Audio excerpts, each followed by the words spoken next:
All right, welcome to The Explainer. Today we're diving into a medical mystery that's literally thousands of years old. We're going to trace the long and winding road of how we came to understand what we now call bipolar disorder. And this journey, it tells us just as much about how medicine itself has evolved as it does about the condition. So let me ask you something. What in the world do an ancient Greek doctor, a super bitter rivalry between two French guys in the 1800s, and a humble guinea pig down in Australia, what could they possibly have in common? I know, it sounds like the setup to a very weird joke, but the answer, as we're about to see, is a single, incredibly complex condition that people have been trying to wrap their heads around for centuries. Okay, so let's get into it. Section 1, Ancient Roots. Our story really starts way back with two ideas you've definitely heard of, mania and melancholia. You really have to appreciate just how radical this was for its time. We're talking about the 5th century BCE.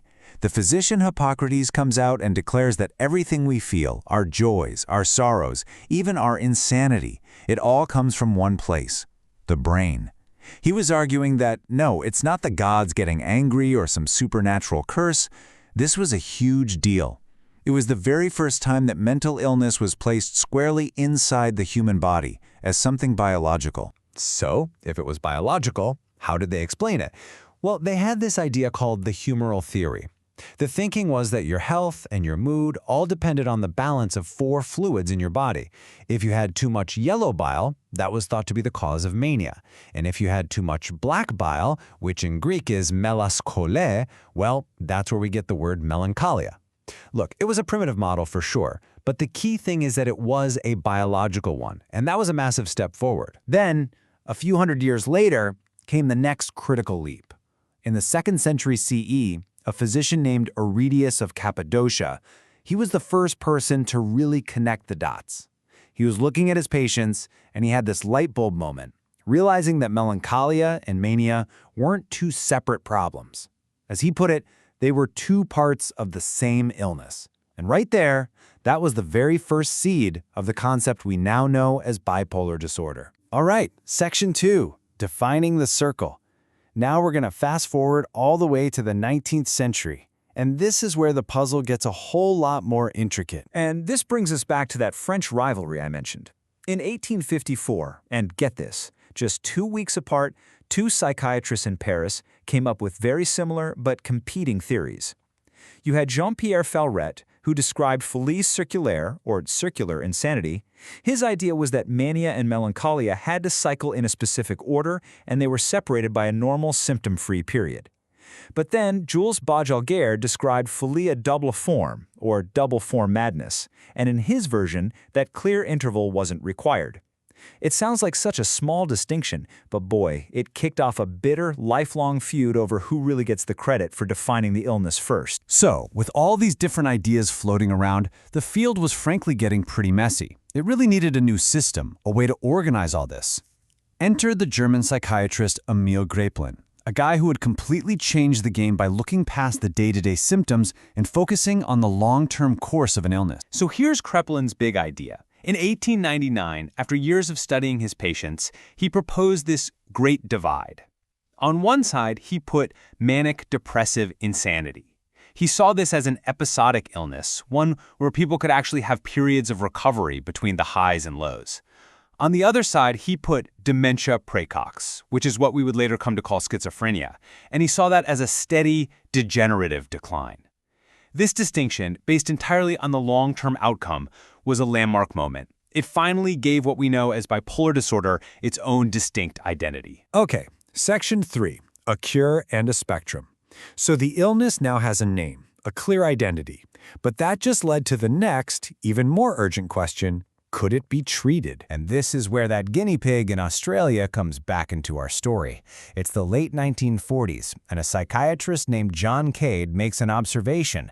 The urine from his patients experiencing mania seems to be highly toxic to guinea pigs. So he forms a hypothesis. Maybe the culprit is uric acid. He decides to use lithium to test this since it makes the acid more soluble. But then comes the big surprise. He realizes the lithium itself is having this incredibly calming effect on the animals. It was a total eureka moment. After cautiously testing it on himself first, which is just incredible, Cade gave it to 10 patients. The results were a stunning breakthrough. Just like that, an effective treatment had been found almost completely by accident. But there was still a problem. Lithium worked wonders, sure. But Kraepelin's manic-depressive insanity was still this huge catch-all term.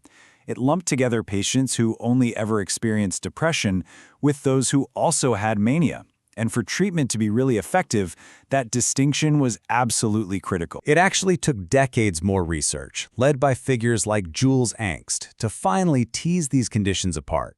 And it all culminated in this one key year, 1980.